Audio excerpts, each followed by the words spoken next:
Okay, now closing up our discussion of analysis of variance as a technique, I just want to remind you that this is a continuation of inferential statistics in tests of mean comparisons.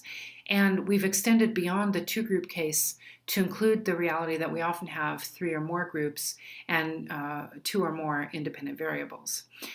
In order to use analysis of variances as a technique, we need to have at least interval level data. It's not appropriate for nominal or ordinal data. We assume that we have randomly sampled so that the samples that we observe, we assume come from underneath that sampling distribution. We assume that our dependent variable is normally distributed. And then finally, we assume that we have equal variances between our groups. And what we mean by that is, if you remember that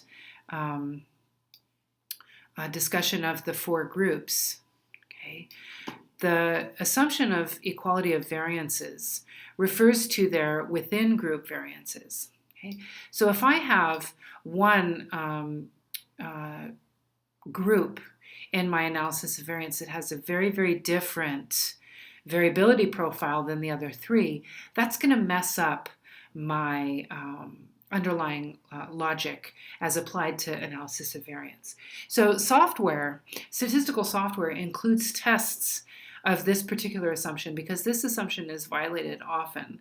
And in the event that this assumption is violated, there are corrections that the statistical software imposes on the data so that we're protecting ourselves from making mistakes in terms of our conclusions. But I just wanted to highlight the idea that equal variances as an assumption is often violated, as is normally distributed variables.